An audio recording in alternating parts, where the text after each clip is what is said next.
welcome back. It's Landon. In this video, I want to show you how to configure a basic calibration setup.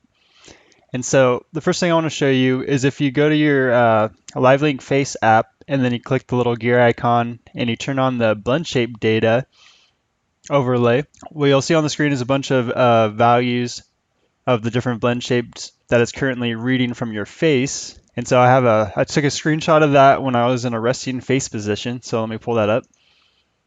And so you see here in a resting face, I'm not going to worry about basically the eye directional stuff because I was looking down at the button. But those actually can be useful to configure out if you're trying to watch the screen, but you want the appearance of like looking forward, then you maybe want to calibrate that stuff out. But I'm not going to worry about that for this video. But the main thing is you'll notice these values that are above 0.0. So like the eye squint, like even though I'm resting, it's saying that my eyes are squinted a little bit. And then let's see here, what else? I know the frown, and then the mouth stretch right and left. So those are probably the main ones I'll show, and the brow inner up. You may want to do all of them if you want to. It's kind of up to you. But yeah, for this demonstration, I'm just going to do the ones that are above 0.0. So, like anything with a 0.1 or more. All right, so let's jump back over to Unreal Engine. And now there's a lot of different ways you can set this up, but I'm going to kind of show you a way that I think is good to, it's a little bit more future-proof, like you can kind of build off of it. And I'll kind of explain that more as we go, but yeah, there's definitely a lot of different ways you can do this. So the way I'm going to show you is we're going to start off by creating basically a custom variable. And the reason I chose to go this route is that way in the future, if you want to set this up to kind of auto calibrate for you, you can use that same custom variable type to hold that data. But for now, we'll just kind of input it manually. As you'll see here, I'm basically just starting off from where I left off in my last video. So if you haven't seen that video and you're not familiar with setting up, the very basics of the LiveLink Face setup, then you may want to check that out. So yeah, I just opened up that scene, and then for some reason, I had to recheck this update animation in editor. And that's just if we select our skeletal mesh here, and then we scroll down far enough, and we find the skeletal mesh section. I rechecked that because it had unchecked for whatever reason. And then I opened up my LiveLink blueprint, and then I just reselected my phone, except I renamed it. Before it was just iPhone, but now I added the Lalo part on there. And then I also, in the last video towards the end, I had changed this retarget asset to one I was kind of demonstrating. And so I just clicked the reset button, which was right there. But it's not there anymore since I already reset it. And then I just recompiled. I think the button's usually right there, but since it's all compiled, it doesn't have it for me. And so yeah, so I'm just starting off where I left off, basically, just with those couple little changes. And so now let's get on to set up the calibration stuff.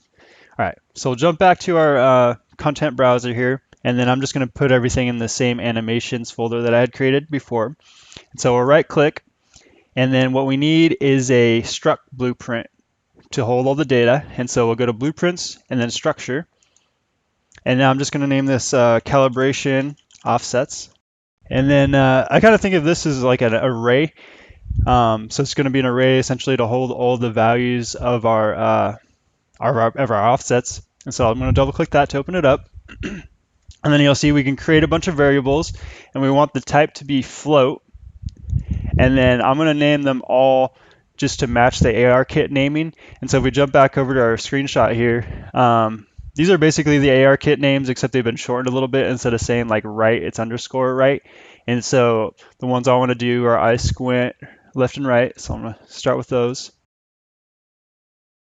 And so I'm going to copy that, do a new variable, and paste it in here, and then just change it to right. And then I'll create another one. And then this will be for, mouth, frown, left, mouth, frown, right. And then what was the other one? Mouth press? Yeah, mouth press, left and right. And then copy that again, do new variable. Can't say that word right now. Mouth press right. All right, yeah, then you'll see they're all floats. That's what we want. And then these are the default values. So normally, like in the future, when this is going to be auto-calibrated, you'd probably want to have those all set to 0 as the defaults. But right now, we're going to manually put in our values. So we'll jump back over to that screenshot I took. And then you'll see for the eye squint left and right, I have about 0.16. And so I'll put that in there. I guess I'll go to the, what is that, the thousandth, and put the 1.159. So let's do that. Oops. Didn't mean to drag there. 0.159. Do the same thing here. And then sometimes you'll get different readings for the left and right side of your face. You can see that I definitely did that for my mouth frown. And I think a little bit of that is because there's kind of a shadow on that side of my face. Like normally I'd try to do better lighting. So for this demonstration, I'm going to use the same value. I'm just going to use the right side value. But faces aren't always, our faces are usually asymmetrical anyway. So for more accurate results, you probably would want to use the separate values. But I'm just going to kind of keep it simple. So 0.105, 0.105, and then the mouth press, where we at here, 0.014. Oops, I said mouth press, but actually I wanted the mouth stretch, my bad. So let's rename those. And then I think I had 0.177, if I remember correctly. Yeah. All right. So now we have our values kind of set up in this this convenient location. And you could actually even name this if you wanted to, like if you have more than one person, then it could be helpful to swap the name on this. Oops. So I'm just going to rename this to calibration offsets and then just put my name _Landon. All right. So there's actually another way that we can view all those values here in Unreal Engine that actually might be easier, and I probably should have just demonstrated in the first place. If we jump over back to our assets, and then we opened up the character skeletal mesh here, and then you can see right now there is no live playback, like his mouth isn't moving at all. But if we go over to this preview scene set tab here, we can turn on the preview controller to the live link preview controller. And then we just select our live link subject, which is our iPhone. So Lalo iPhone in this case. And now you'll see that it's live as well.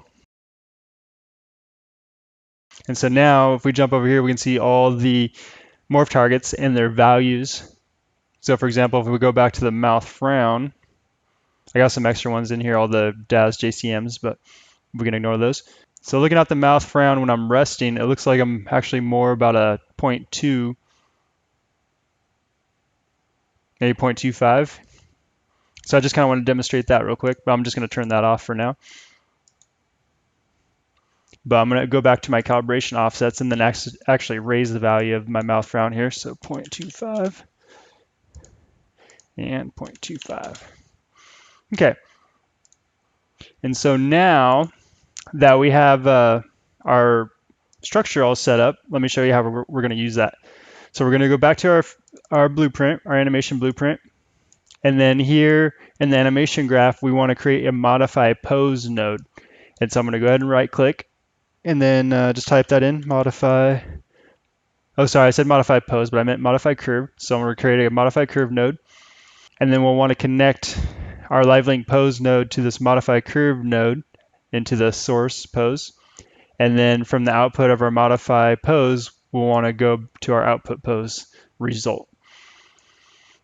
All right, and so now that we have that set up, we're going to use this modify curve node to remap the curve value of those morph target curves that we created variables for in our structure. And so the way we do that is we come back to the modify curve node and we set its apply mode to remap curve. And then we right click on it and we need to add curve pins for the curves that we're trying to modify. So in our case, we need the eye squint left, eye squint right, mouth frown left,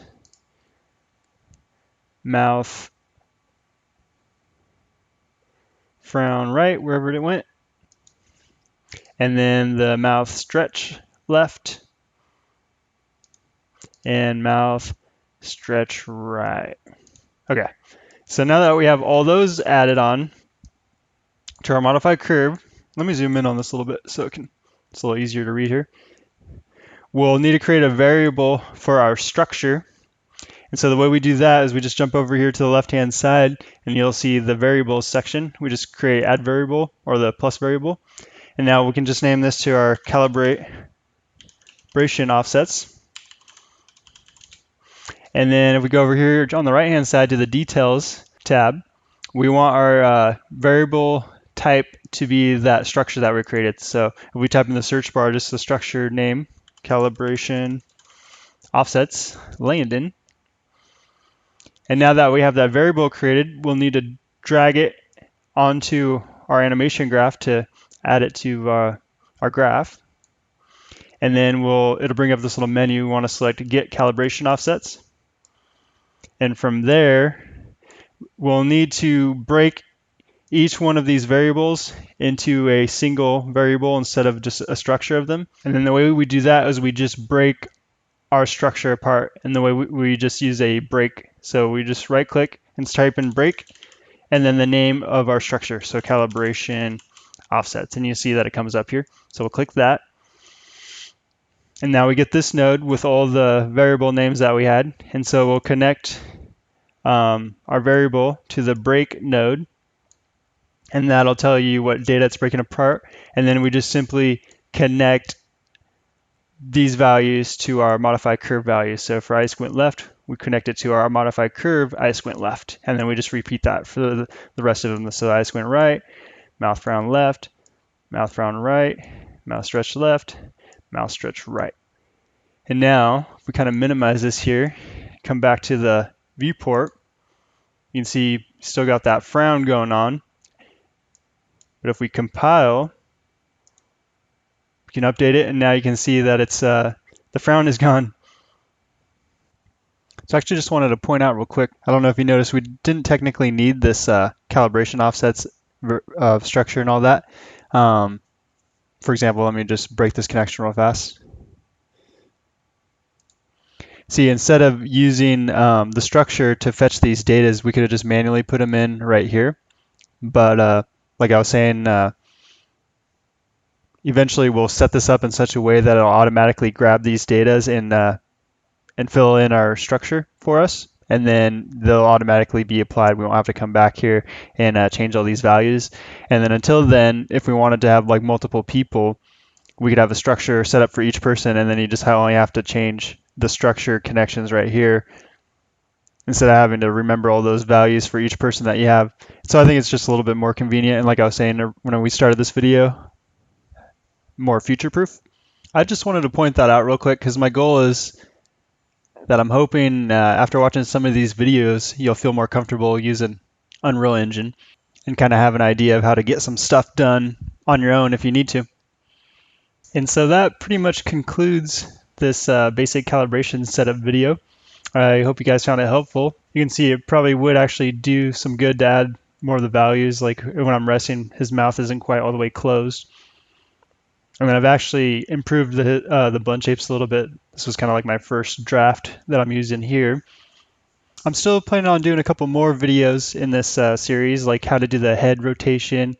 And then I want to also see if I can do a in-editor calibration setup where we can just kind of click a button and it'll automatically fetch all the calibration offsets for you. That's actually how the face AR sample is set up. And so yeah, hopefully I'll be able to get to those sooner than later. Thanks for watching, and if you found this video helpful, don't forget to subscribe and give it a thumbs up, and yeah, let me know what you think in the comments below.